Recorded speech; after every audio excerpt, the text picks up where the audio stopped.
श्रीदेवी भागवत पंचम स्कंद मैं आज भक्तगणों आपको भगवती काली और धूम्रलोचन का संवाद। काली के हुंकार से धूम्रलोचन का भस्म होना तथा शुंभ का चंडमुंड को युद्ध हेतु प्रस्थान का आदेश देना, यह कथा आज मैं आपको सुनाऊंगा। आप कथा पूरा ध्यानपूर्वक सुनिए। ब्यास जी बोले, हे महाराज, यह बात कहकर धूम्रलोचन चुप हो गया। तब भगवती काली हंसकर सुंदर वचन बोली, धूर्त, तुम तो पूरे विदूषक हो और नटों जैसी बात करते हो। मधुर बोलते हुए तुम व्यर्थ ही मन में अनेक विध कामनाएं कर रहे हो। हे मूर्मदे दुष्टात्मा, सुमने तुम बलवान को सेना से सुसज्जित करके युद्ध हेतु भेजा है, अथवा अब युद्ध करो और व्यर्थ की बातें छोड़ दो। ये देवी कुपित होकर शुंभ निशुंभ तथा तुम्हारे अन्य बलवान दैत्यों को अपने बाणों के प्रहार से सार करके अपने धाम को चली जाएगी। कहाँ वह मंदमती शुंभ और कहाँ ये विश्व मोहिनी जगदम्बा। इन दोनों का विवाह इस संसार में सर्वदा अनुपयुक्त है। क्या अत्यधिक कामार्थ होने पर भी सिंहनी शियार को, हथिनी किसी गर्दभ को अथवा सुरभि किसी सामान्य वृक्षभ को अपना पति बना सकती है। अथवा तुम शुंभ और निशुंभ के पास चले जाओ और उनसे मेरी यह सच्ची बात कह दो कि तुम मेरे साथ युद्ध करो, अन्यथा इसी समय शीघ्र पाताल लोक चले जाओ। ब्यास बोले, हे महाभाग, देवी कालिका का यह वचन सुनते ही वह दैत्य धूम्रलोचन क्रोध के मारे आंख लाल करके उनसे कहने लगा,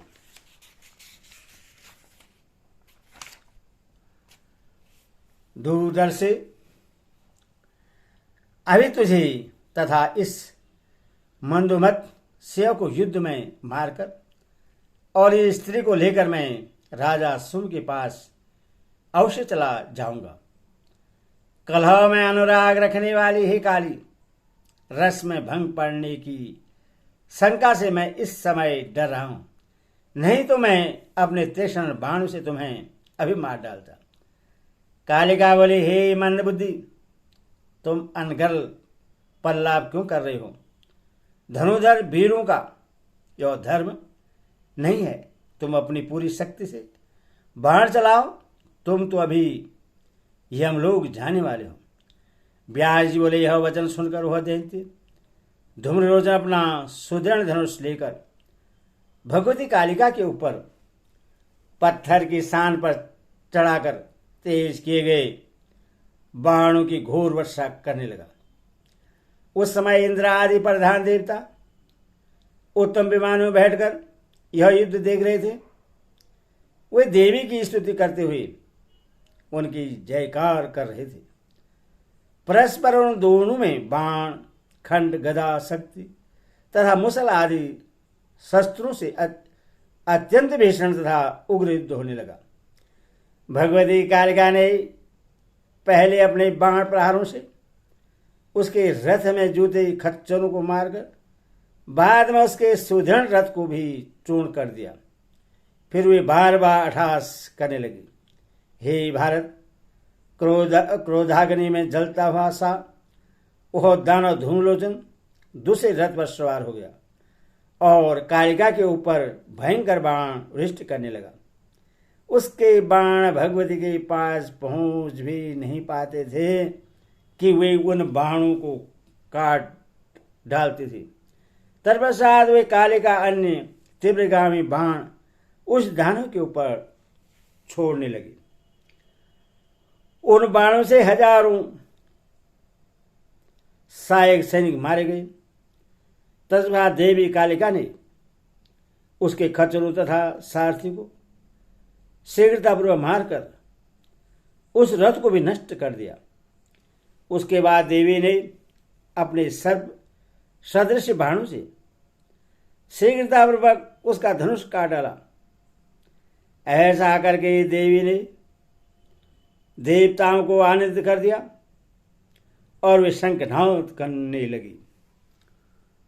अब रथ से विहीन एवं धूम्रलोचन कुपित होकर एक लोहमयी मजबूत परिघ लेकर देवी के रथ के सन्निकट आ गया।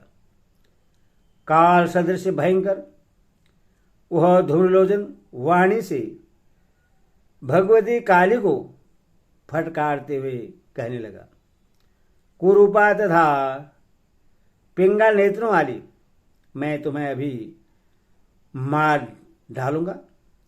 ऐसा कहकर वह ज्यों ही कालिका पर परिघ चलाने को उद्यत हुआ, देवी ने अपने हुंकार मात्र से उससे तुरंत भस्म कर दिया। तब दैत्य धूम्रलोचन को भस्म हुआ देकर सभी सैनिक भयाक्रांत होकर हठात ऐसा कहते हुए तुरंत मार्ग पकड़कर भाग चले। उस धूम्रलोचन को मरा गया देखकर आकाश में विद्यमान देवगण प्रसन्न होकर भगवती पर पुष्प बरसाने लगे। हे राजन, मरे हुए दानों, घोड़ों, खच्चरों और हाथियों से पट जाने के कारण वह रणभूमि उस समय बड़ी भयानक लग रही थी। युद्धभूमि में पड़े हुए मृतदानों को देखकर गीत, कौवे, बाज, सियार और पिशाच नाचने तथा कोलाहल करने लगे। अब भगवती अंबिका ने उस रणभूमि को छोड़कर वहां से कुछ दूरी पर जाकर अत्यंत तीव्र तथा भयानक शंखनाद किया। अपने महल में स्थित शुंभ को भी वह भयानक शंख ध्वनि सुनाई पड़ी। उसी समय उसने भागकर आते हुए बहुत से दैत्यों को देखा। उनमें से बहुतों के अंग भंग हो गए थे और वे रक्त से लथपथ थे। अनेक दैत्यों के हाथ पैर कट गए थे और नेत्र भग्न हो गए थे। कुछ दैत्य तो सैया आदि पर लाद कर लाए जा रहे थे। बहुतों की पीठ, कमर और गर्दन टूट गई थी। सबके सब जोर जोर से चीख रहे थे। उन्हें देखकर शुंभ निशुंभ ने सैनिकों से पूछा, धूम्रलोचन कहाँ गया? तुम लोग इस तरह अंग भंग होकर क्यों आए हो और उस सुंदरी मुख वाली स्त्री को क्यों नहीं ले आए? हे मूर्खों, सही सही बताओ कि मेरी सेना कहाँ गई और भय को बढ़ाने वाला यह किसका शंखनाद इस समय सुनाई पड़ रहा है? गणबली संपूर्ण सेना मार डाली गई और धूम्रलोचन का भी संहार कर दिया गया। रणभूमि मोह अमानुषी कार्य कालिका के द्वारा किया गया है। उसी अंबिका की यह शंख ध्वनि है जो संपूर्ण नव मंडल को व्याप्त करके सुशोभित हो रही है। यह ध्वनि देवगणों के लिए हर्षप्रद और दानवों के लिए कष्टदायक है। हे विभो, जब देवी के सिंह ने सारे सैनिकों का विनाश कर डाला, उनके बाण प्रहारों से दैत्यों के रथ टूट गए तथा घोड़े मार डाले गए, तब आकाश में स्थित देवता प्रसन्न होकर पुष्पवृष्टि करने लगे। इस प्रकार समस्त सेना का विनाश तथा धूम्रलोचन का वध देखकर हम लोगों ने निश्चय कर लिया कि अब हमारी विजय नहीं हो सकती। अतएव हे राजेंद्र, अब आप मंत्रणा का उत्तम ज्ञान रखने वाले अपने मंत्रियों से इस विषय पर विचार कर लीजिए। हे महाराज, यह आश्चर्य है कि जगदम्बा स्वरूपिणी वह मदमत बाला बिना किसी सेना के ही सिंह पर सवार होकर निर्भय भाव से आपसे युद्ध करने के लिए रणभूमि में अकेली खड़ी है। हे महाराज, हमें तो यह बड़ा विचित्र और अद्भुत प्रतीत हो रहा है। अतएव अब आप शीघ्र मंत्रणा करके संधि युद्ध उदासीन होकर स्थित रहना अथवा पलायन, इनमें से अपनी रुचि के अनुसार जो चाहें वह कार्य करें। हे सत्वतापन, यदि भी उसके पास सेना नहीं है, फिर भी उसकी विपत्ति में सभी देवता उसके सहायक बनकर उपस्थित हो जाएंगे। ज्ञात हुआ है कि भगवान विष्णु और शिव भी समय अनुसार उसके पास में विद्यमान रहते हैं। सभी लोकपाल आकाश में रहते हुए भी इस समय उस देवी के पास विद्यमान है। हे सुरातपन, राक्षसगण, गर्दभ, किन्नर और मनुष्य, इन सब को समय आने पर उसका सहायक समझना चाहिए। हमारी बुद्धि से तो हर तरह से ऐसा जान पड़ता है कि वे अंबिका किसी से भी कोई सहायता अथवा कार्य की अपेक्षा नहीं रखती। वे अकेली ही संपूर्ण चराचर जगत का नाश करने में समर्थ है।